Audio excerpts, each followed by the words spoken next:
I started product management about 10 years ago. And like most other people who do product management, I kind of fell into it. So I was studying at Cornell, operations research and industrial engineering. And when you come out of that major, there's like two paths that you can take. You can either turn into like a quant on Wall Street, but I absolutely hated math. So, and I don't know why I chose that major because it was all math, but I could do that. We learned some chain manufacturing, so like a lot of continuous improvement stuff from a math perspective. So I could have ended up on a factory floor in Pepsi, which a lot of people ended up doing. Or I could have went into software development since we studied quite a bit of that throughout our major. So I took like a lot of computer science and ended up to that point. But to me, none of that really interested me. I liked kind of the business side of a lot of these things as well. And I was trying to figure out what to do. And that's why I ended up in the major, because they called it like the business major of engineering.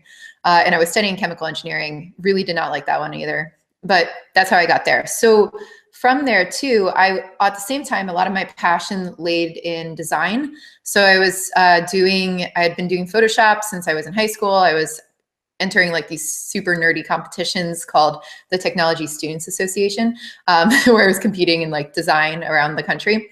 So I was doing that as well. And what happened was one day I was basically applying for jobs, trying to figure out what I wanted to do with my life.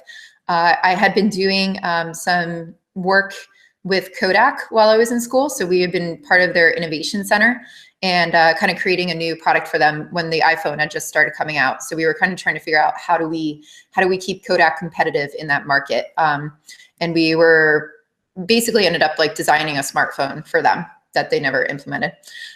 So I've been doing that side. I really love that stuff. And I was trying to figure out what to do. And my one friend was working for a company called Capital IQ, and they were hiring developers.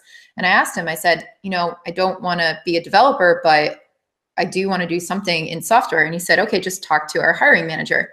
And the hiring manager was their head of database, a guy named Rob. And he looked at my background and he was like, you do Photoshop and you're an engineer? You could be a product manager. It's like, what is that? Like, how does that have to do with anything? So he hired me and he gave me a shot, and I learned a very like traditional waterfall style product management coming out of that. I had been, now that I reflect back on it, I've been responsible both for the UX design pieces and the product management pieces.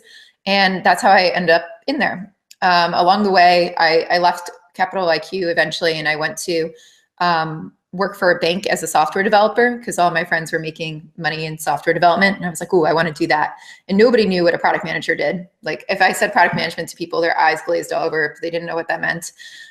So I said, I'll go be a developer. Within like a week, I hated it. And I kept weaseling my way back into product management while I was at the bank. And they kept telling me like, no, you need 7 years experience to do this and 10 years experience. You can't go talk to the traders. Like that's sacrilege.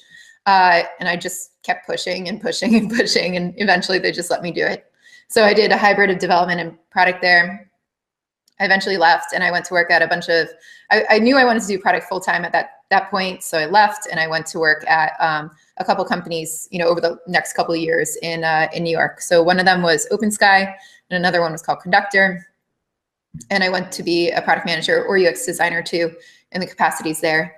And then I learned more about the split between UX design and product management. And I learned that, well, I spend a lot of time doing UX design as well, and I really love it. I learned that a lot of my passion does lean in product management because I think it's such a misunderstood role, and it's still evolving heavily. Like as we become really good at shipping software and as we get really, really good at, getting this data back and being able to understand it, what we were traditionally doing when I was taught like 10 years ago about the waterfall style gathering of requirements is very different than I think what people do with product management now.